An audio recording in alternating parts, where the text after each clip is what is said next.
Welcome back, students, to the third lesson of laws of motion. बहुत ही interesting topic होने वाला है आज, बहुत ही useful topic, and that is free body diagram. And we are going to apply this knowledge to Atwood's machine. This is Manish Gulati from Happy Model Higher Secondary School at Udhampur. तो आइए, let's start this lesson and let's start by first talking about a free body diagram. Now words को देखिए, free body diagram उल्टा पढ़ो, SR diagram. So free body diagram means SR diagram जिसको उसकी body से हमने फ्री कर दिया है, राइट? तो ऐसा डायग्राम जिसको हमने उसकी बॉडी से फ्री कर दिया है. दैट मीन्स, मान लीजिए एग्जाम्पल के तौर पे एक हमारे पास एक स्लेज है, एक बॉडी है जिसको हम P फोर्स के साथ पुल कर रहे हैं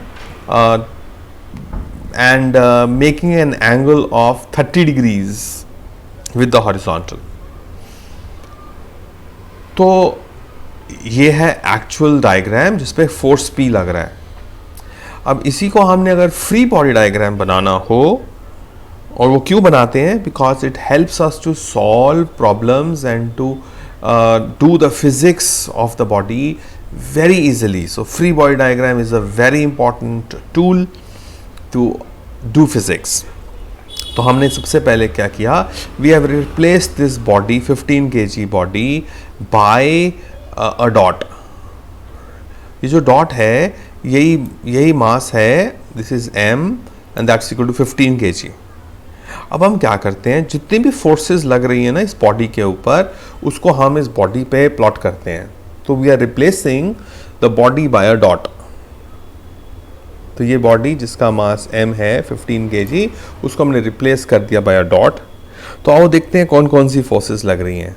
सबसे पहले तो ये हमको गिवन जो है वो एक P फोर्स है which makes an angle theta equal to 30 degrees with the horizontal.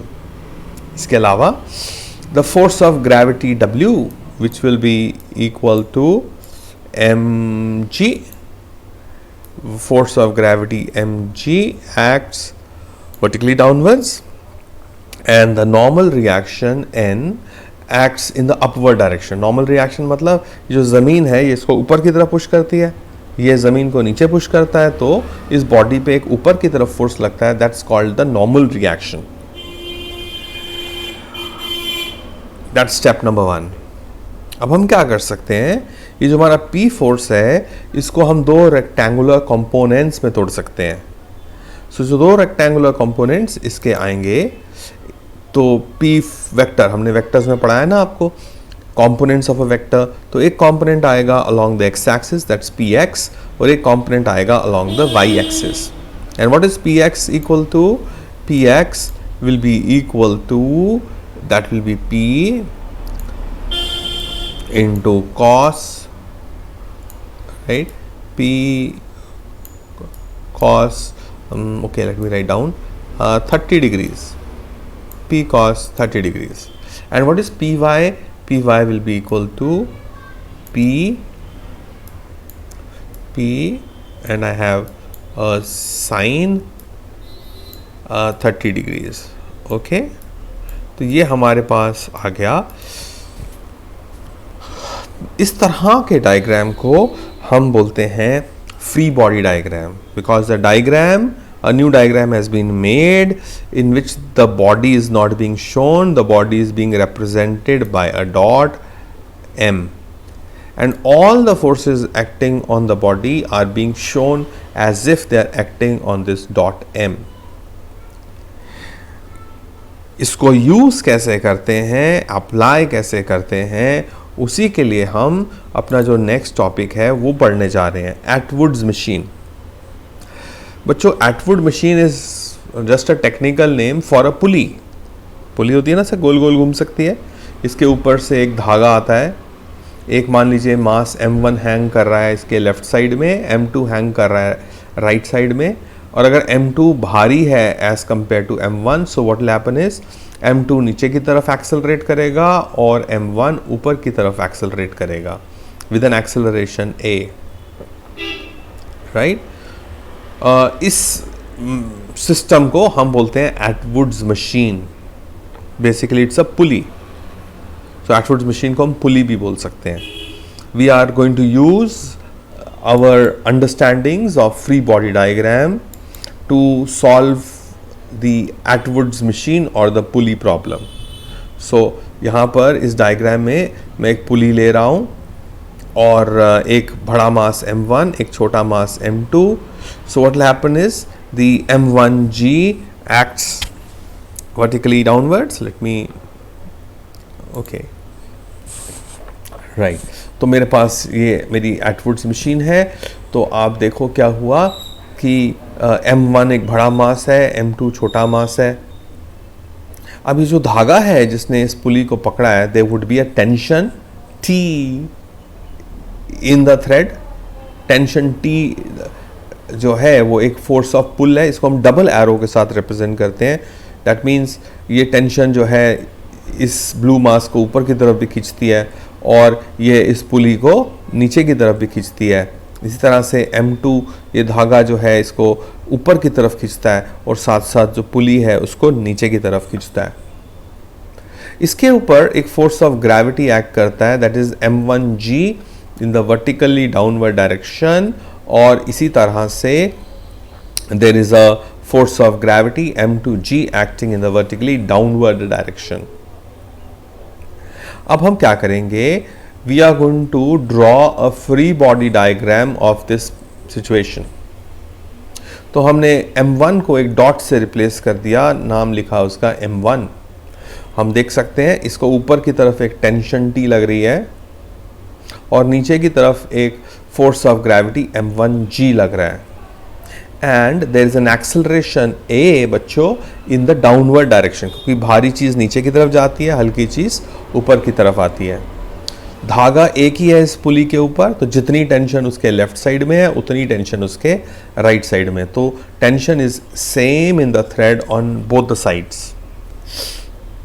Okay, now similarly let us apply the free body diagram to the mass m2. m2 को भी हमने ऐसे ही लिखा, टेंशन T ऊपर थोड़ा बड़ा एरो बनाया, नीचे वाला m2g थोड़ा छोटा बनाया, बिकॉज ये ऊपर की तरफ जा रहा है, इसका मतलब टेंशन बड़ी है एज कंपेयर टू m2g। ये नीचे की तरफ आ रहा है क्योंकि m1g बड़ा है as compare to tension T, right. जिस तरफ ज़्यादा फोर्स लगता है बॉडी उसी डायरेक्शन में मूव करती है, राइट। मैं एक और बना सकता हूँ आपके साथ, एक और बना सकता हूँ मैं फ्री बॉडी डायग्राम, और वो कौन सा बना रहा हूँ, मैं पुली का बना रहा हूँ, राइट। लेट मी से कि ये पुली को देखो, लेट अस पुली को एक डॉट मानते हैं। अगर हम पुली को एक डॉट मानेंगे तो पुली को नीचे कौन कौन खींच रहा है, ये दो ब्लैक फोर्सेस टेंशन T, और ये पुली ऊपर छत से बंधी है तो ऊपर की तरफ एक tension T dash. So what I'll see is that, right, तो नीचे की तरफ दो फोर्सेस हैं TT, ऊपर की तरफ है T डैश, और ये पुली तो एक्सेलरेट नहीं कर रही है, तो रुकी हुई है यहाँ पे फिक्स है, सिर्फ गोल गोल घूमती है, बट ना ये ऊपर जाती है पुली ना ये नीचे आती है, तो इसकी एक्सेलरेशन तो जीरो है।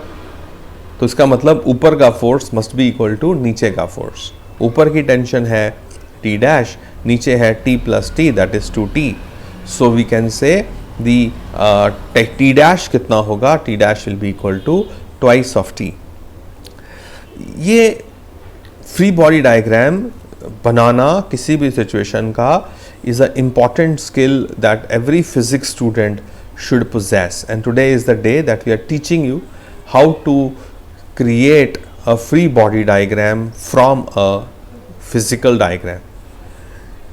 अब अगर हमने फ्री बॉडी डायग्राम बना लिया तो हम करें क्या इसका, next step number 2, we are going to apply the second law of motion, Newton second law of motion to the free body diagram.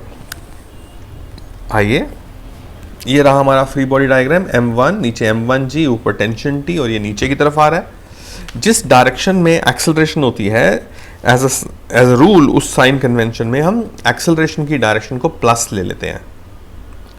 Newton का सेकंड लॉ बोलता है the net force along the y axis on the body m1 is equal to mass m1 into acceleration a।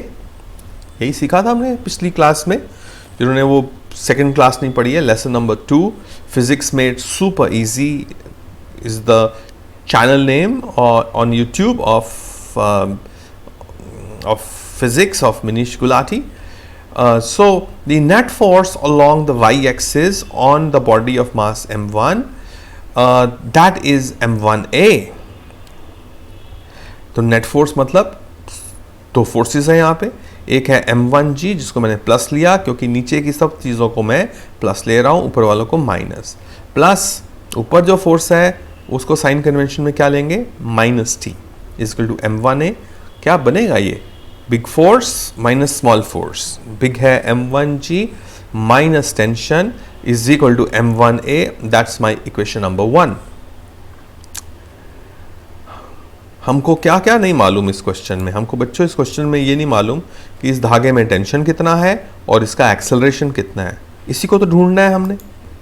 तो दो unknown है हमारे पास और हमने class 10th में सीखा है लीनियर इक्वेशन इन 2 वेरिएबल्स में that if we have 2 unknowns we need 2 equations. So first equation हमारे पास आ गई। सेकंड इक्वेशन हम लेके आएंगे from the free body diagram of the mass m2। Again the net force along the y axis on m2 is equal to m2a। Force is mass into acceleration. अब की बार क्योंकि एक्सेलरेशन ऊपर है इसलिए ऊपर की चीज़ों को हम प्लस लेंगे, नीचे वालों को minus.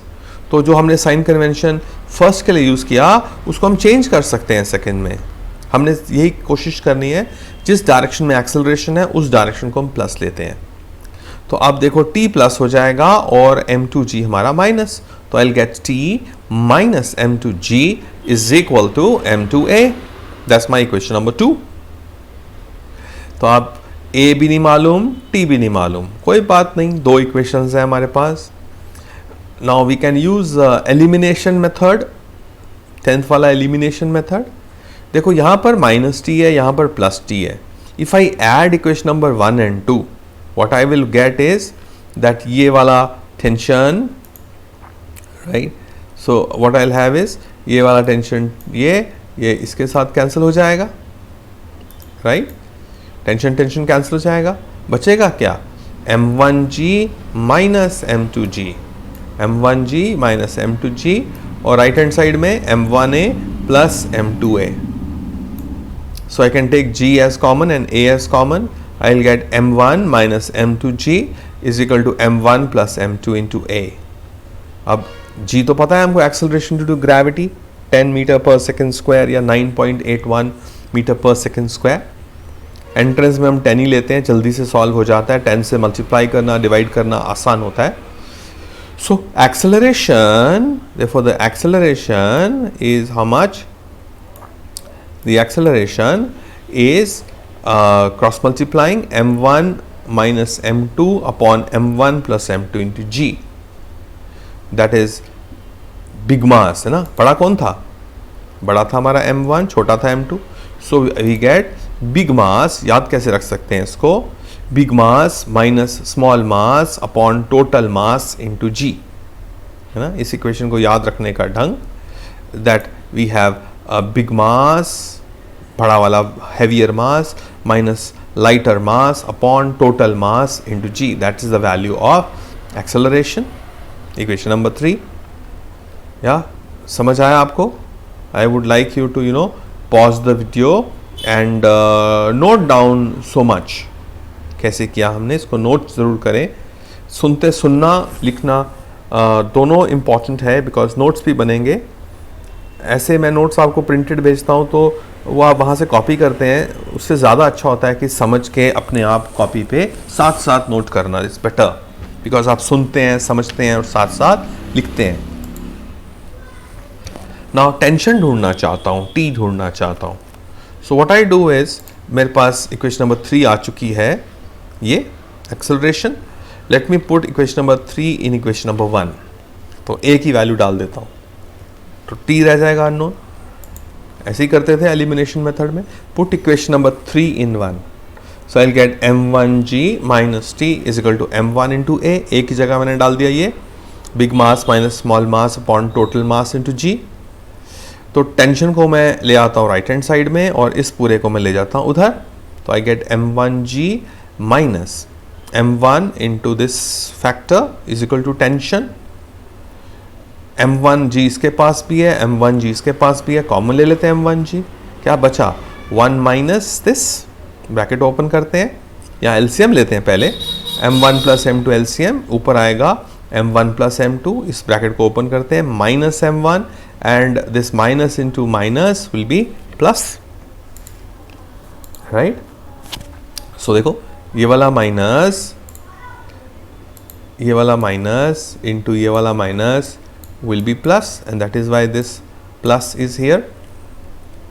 Now I find m1 minus m1 gets cancelled and m2 plus m2 will be twice of m2 upon m1 plus m2 into g. So the tension is का फॉर्मूला आ गया हमारे पास, टेंशन कितना है, twice of product of the two masses upon the total mass into g. इसको हम harmonic mean भी बोलते हैं। अभी जब आप AP GP पढ़ेंगे तो आप मीन्स के बारे में पढ़ेंगे, तो बेसिकली ऐसे याद रखो, tension is equal to twice of product of the masses upon the total mass of the system into g, right. So हमारे पास फॉर्मूलाज आ गए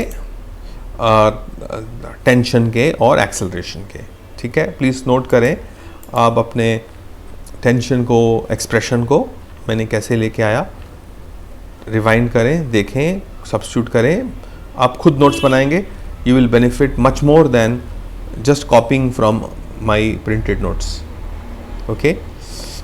now let's do a question, वो तो अलजेब्रा था, लेट्स डू अ क्वेश्चन। मान लीजिए एक एटवुड्स machine है जिसको सिंपली हम पुली बोलते हैं, और एक तरफ 5 kg का मास है, दूसरी तरफ 3 kg का मास है, ये are tied together with a thread, तो थ्रेड में दोनों तरफ सेम टेंशन T होगी, T दोनों तरफ। नीचे कौन आएगा, भारी वाला, 5 kg mass will come down with an acceleration a, और क्योंकि ये बंधे हुए हैं, जितनी एक्सेलरेशन से 5 kg नीचे आएगा उतनी एक्सेलरेशन से 3 kg ऊपर जाएगा। Now I don't want to make a free body diagram, मुझे फॉर्मूला आ चुका है अभी तक, I will directly use, entrance के अंदर कैसे करेंगे, इवन बोर्ड में करना अलाउड है तो। So acceleration is equal to big mass minus small mass upon total mass into g। big कौन है 5, small कौन है 3, so 5 minus 3, टोटल कितना हो गया 5 plus 3 into g, that's 2/8 g, और g by 4, और g को मैं 10 ले लूँ तो I get acceleration is 2.5 metre पर second square, right.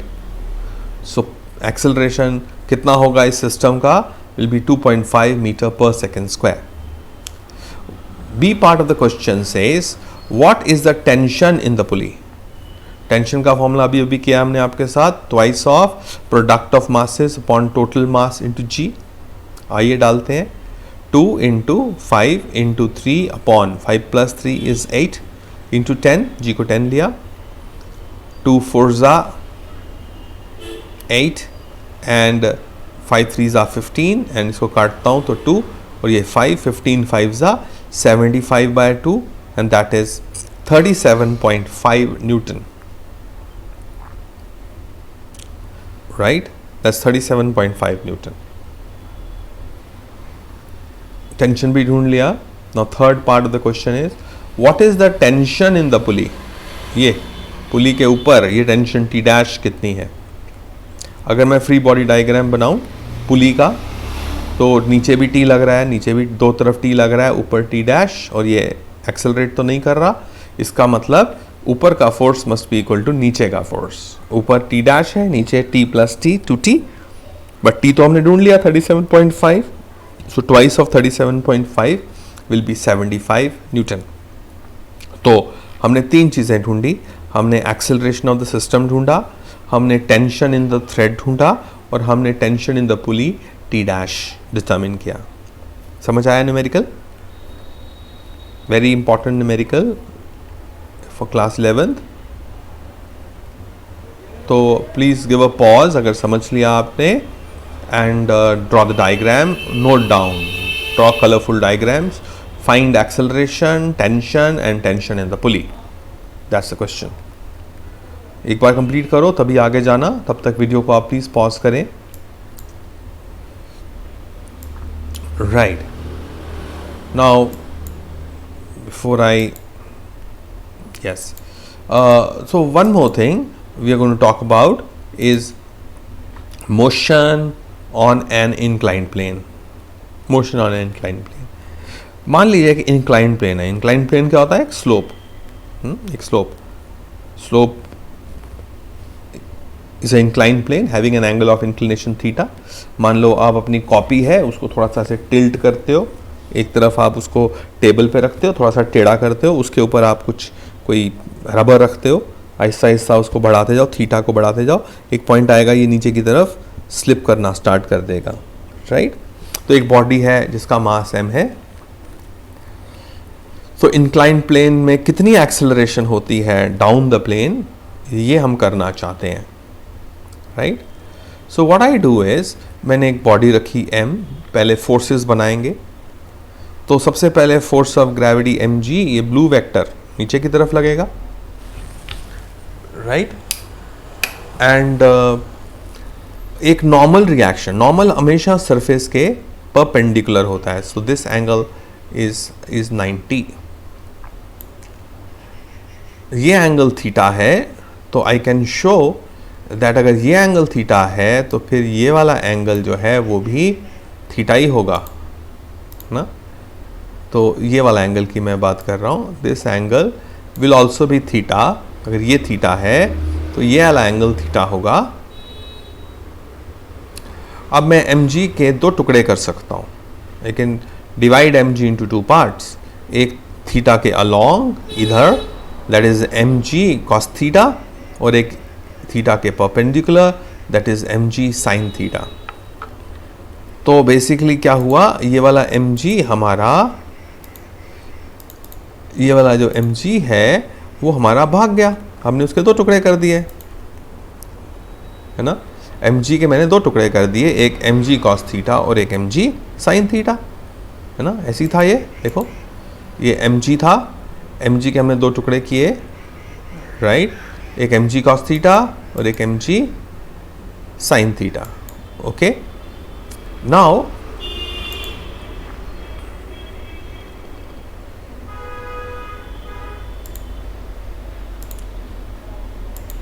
Where is it? Yeah. तो हमने इसके दो टुकड़े कर दिए। So one second, this is funny.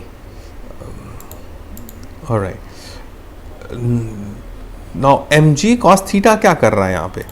mg cos theta is opposite to normal reaction. तो दे मस्ट बी, और ये जो बॉडी है ना ऊपर की तरफ उड़ रही है ना नीचे की तरफ धस रही है, इसका मतलब ये दो फोर्सेस इक्वल होनी चाहिए। That means normal reaction N must be equal to mg cos theta. That's equation number 1। Diagram जरूर बनाएं और साथ साथ लिखें प्लीज। अब ये जो mg sin थीटा है इसको तो कोई रोकने वाला नहीं है, तो नीचे खिसकाने का, नीचे स्लिप कराने की रिस्पॉन्सिबिलिटी किसकी है? mg sin थीटा की। और यही mg sin थीटा है वो फोर्स है जो इसको एक्सेलरेट कराता है in the downward direction. We want to know what is the acceleration along the plane. तो न्यूटन का सेकंड लॉ लगाएंगे, net force along the plane is equal to mass into acceleration. तो along the plane क्या है force? Along the plane बच्चों वो तो mg sin theta है, m तो हमारा m है, एक्सेलरेशन a है, this is the force down the plane. m के साथ कैंसिल, तो मेरे पास एक्सेलरेशन क्या आया? Is equal to g sin theta, right? So acceleration is g sin theta. तो थीटा डिसाइड करेगा कि कितनी एक्सेलरेशन होगी। एज अ स्पेशल केस अगर थीटा 0 हुआ तो साइन 0 कितना होता है 0, देयरफॉर एक्सेलरेट नहीं करेगा ना। फ्लैट बॉडी पे कोई चीज़ पड़ी रहती है तो वो खिसकती नहीं है फिर। और अगर थीटा 90 हुआ पर दीवार के साथ आपने एक बॉडी को रखा और छोड़ दिया तो acceleration will be g sin 90, sin 90 तो 1 होता है, so acceleration will be equal to g itself, right. Acceleration that is what is called free fall. अब साइन थीटा की वैल्यू 0 से 90 तक देखो स्लोली 0 से लेके 1 तक बढ़ती है, तो थीटा डिसाइड करेगा कि साइन थीटा क्या होगा और g sine theta will be equal to acceleration, right. तो किसी भी इंक्लाइंड प्लेन पे या यहाँ पे दिखा रहे हैं इस डायग्राम में भी देखो, हम किसी भी फोर्स mg को तोड़ सकते हैं into two components, mg cos theta base के साथ वाला, mg sin थीटा परपेंडिकुलर के साथ वाला, और mg sin theta is responsible for the pull, downward pull, वही एक्सेलरेशन प्रोड्यूस करता है। mg cos थीटा सिर्फ नॉर्मल रिएक्शन के साथ बैलेंस होता है ना, नॉर्मल रिएक्शन के साथ mg cos थीटा बैलेंस, और mg sin theta is responsible for downward pull, right. तो राइट, अब आइए हम एक आपके साथ बड़ा इंटरेस्टिंग सा क्वेश्चन करने जा रहे हैं। ये क्वेश्चन है क्या, आइए क्वेश्चन को देखते हैं। एक 2 kg का मास है, अब इसमें एटवुड मशीन भी यूज होगा और इसके साथ साथ इंक्लाइंड प्लेन दोनों यूज होने जा रहा है। एक तरफ 2 kg है, एक तरफ 4 kg है, एक तरफ का एंगल 37 डिग्री है, एक तरफ का एंगल 53 डिग्रीज है, यहाँ पे पुली है, ऑलराइट। तो हमने कहा ये 4 के ऊपर कितना फोर्स लगेगा 4g 40 न्यूटन, 2 पे फोर्स ऑफ ग्रेविटी कितना लगेगा 2g। इस 2g को और इस 4g को हम 2 पार्ट्स में तोड़ सकते हैं, 20 और 40 को 2 पार्ट्स में तोड़ सकते हैं। अलोंग द प्लेन होगा 40 को, किस तरफ का एंगल 53 है तो ये भी 40 साइन 53 डिग्रीज, और ये जो परपेंडिकुलर है 40 cos 53 तो दबाने का काम कर रहा है इंक्लाइंड प्लेन को। उस तरह से 2g मतलब 20, g को 10 लिया तो 20 के भी 2 टुकड़े आएंगे, इधर वाला होगा 20 साइन 37 और जो दबाने का काम करता है वह 20 cos 37। ज़्यादा बड़ा तो 4 के ऊपर है तो ये वाला मास नीचे की तरफ एक्सेलरेट करेगा, ये वाला मास ऊपर की तरफ एक्सेलरेट करेगा। समझ आ रहा है डायग्राम। तो 20 cos 37, 40 cos 35 ये सिर्फ दबाने का काम करते हैं, नो प्रेसिंग द इंक्लाइंड, जबकि ये इसको 40 साइन 53 नीचे खींचने का काम करता है और 20 साइन 37 इसको रोकने का, ऊपर जाने से रोकने का काम करता है। अब 37 और 53 बड़े इंपॉर्टेंट एंगल्स होते हैं, एक बार फिर से देख लो, मैंने आपको ट्रिग्नोमेट्री में पढ़ाया था, फिर से बता रहा हूँ। अगर राइट एंगल ट्राइंगल है, अगर ये एंगल 37 है तो ऑफ कोर्स दूसरा वाला 53 होगा, sum of the two should be 90 क्योंकि ये एंगल 90 है। और इनका जो ये राइट एंगल ट्राइंगल 37 वाला होता है, इसकी साइड्स का रेशियो होता है 3, 4, 5। दैट मीन्स 37 के ऑपोजिट 3, बेस के साथ 4 और ये 5। तो ये आना चाहिए हमको। तो आप सोचो what will be sine 37, sine 37 ये है perpendicular upon hypotenuse, sine 37 will be 3/5। what will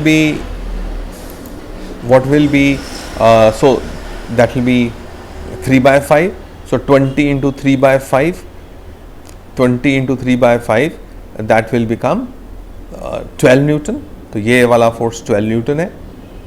What about 53 ये है, 4 उसके लिए परपेंडिकुलर है, side opposite to 53 is called perpendicular. 53 के लिए 4 परपेंडिकुलर है, 5 तो हाइपोटेन्यूज है ही, तो sine 53 will be perpendicular upon hypotenuse, that is 4/5। So 40 into 4/5 that will be 32 newton. करके देखो 40 इंटू 4/5, 5 8 ज़ा 40, 8 4 ज़ा 32 न्यूटन। सो 32 न्यूटन का फोर्स है जो इसको नीचे की तरफ खींच रहा है, 12 न्यूटन जो है इसको रोकने की कोशिश कर रहा है। हमने आपके साथ पढ़ा हुआ है कि नेट एक्सेलरेशन ए क्या होता है, big force minus small force upon mass total, है ना, अपॉन मास टोटल, ठीक, पेन नहीं काम कर रहा है, सॉरी मेरा आज। सो हियर माउस से लिख रहा हूँ, तो मास टोटल, आप बोलेंगे सर वो तो big mass minus small mass था, इंटू जी भी तो था ना। So big mass minus small mass into g is like big force minus small force upon total mass. Big force क्या है 32, स्मॉल फोर्स क्या रोकने वाली 12, सो 32 माइनस 12, टोटल मास कितना है 4 + 2 6, 32 माइनस 12 इज 20/6 और 10/3, that will be equal to 3.33 meter per second square. The acceleration will be 3.33 meter per second square is in this case. What about the tension? आइए, let us write free body equation for 4 kg mass. देखो ऊपर की तरफ tension लग रही है, नीचे की तरफ 32 न्यूटन लग रहा है, मास इसका 4 है, एक्सेलरेशन इसकी 10/3 है ना, 10/3, राइट, दिस इज 10/3 मीटर पर सेकेंड स्क्वायर। तो आइए इक्वेशन लिखें, नीचे आ रहा है, नीचे को हम इस डायरेक्शन को हम प्लस लेंगे, राइट, इस डायरेक्शन को हम प्लस लेंगे, इसको हम माइनस लेंगे। So I get 32 minus T is equal to 4a, free body equation, Newton's second law, net force is equal to mass into acceleration. So 32 minus tension is equal to 4a. Now 32 minus 4a is equal to tension. इसको इधर ले गए, इसको इधर ले गए। So tension कितना आएगा हमारा, टेंशन कितना आएगा, हेलो, सो टेंशन कितना आया हमारा 32 minus 4 into 10/3। Let me take LCM, 3 LCM लेता हूँ तो ये बनेगा मेरा 96 minus 40/3, that's 56/3, and the tension is 18.66 Newton, right. तो समझ आया सब लोग को, डायग्राम बनाने का है जो हमने एक्सेलरेशन और टेंशन के लिए हमने फ्री बॉडी डायग्राम बना के इक्वेशन बनाई। 18.66 न्यूटन टेंशन है इस धागे में, जो धागा है इसमें टेंशन, और 3.33 मीटर पर second square is the acceleration. So हमने बच्चों सीखा फिजिक्स करना आज, कैसे न्यूटन के सेकंड लॉ को अप्लाई करते हैं। 9th क्लास तक हमने ये पढ़ा था, force is equal to mass into acceleration. आज एप्लीकेशन लगाते कैसे हैं, उसको यूज कैसे करते हैं, कंपोनेंट्स ऑफ वेक्टर्स की नॉलेज भी काम आई। जिन बच्चों ने वेक्टर्स नहीं पढ़ा है मेरे साथ, तो please go to physics made super easy and open the section on vectors and go through the vectors. Vectors are extremely important. It's a skill of physics. तभी मैंने पढ़ाया है आपका वो। तो हमने components का knowledge यूज़ किया, हमने formulas जो आज सीखे थे Atwood's machine के, वो अप्लाई करते हैं even for Atwood's machine on an inclined plane। तो ये अपने आप में IIT लेवल का क्वेश्चन है, नीट लेवल का क्वेश्चन है। तो इस तरह के क्वेश्चंस को सॉल्व करना हमने आज सीखा आपके साथ। Please take a note of whatever we have started and you shall greatly benefit. So we will break here for the day. So once again a quick summary, we have learned what is a free body diagram, right? जब हम free body diagram बनाते हैं, एक बात फिर से बतानी ज़रूरी है दैट जब हम कंपोनेंट बनाते हैं किसी भी फोर्स का, तो वो फोर्स खुद ख़त्म हो जाता है ना, उसके दो टुकड़े हो जाते हैं, Px और Py। तो आगे ले जाना किसकी जिम्मेवारी, वो तो Px की जिम्मेवारी है, आगे ले जाना इसको। और ना ऊपर जा रहा है ना नीचे आ रहा है, तो इसका मतलब W must be equal to normal reaction plus Py, ये दोनों मिलकर W के बराबर हैं। ये इसकी भी ज़रूरत हमको आगे जाके पड़ेगी जब हम फ्रिक्शन करेंगे। तो free body diagram is an extremely important skill, and in this class today we have learned how to draw a free body diagram, how to apply the Newton's second law of motion to a free body diagram, and solve the various unknown quantities. And we applied this knowledge, we learned and applied this knowledge by putting it on the Atwood's machine and thereby calculating the results, like what is the acceleration in the system and what is the tension in the thread, right? So that is it for today. We will break here and we'll see you in the next class. Thank you for studying. Bye bye, and keep working hard. In case you have any doubts, do ask me in the group and I shall be able to help you. Bye again. Bye.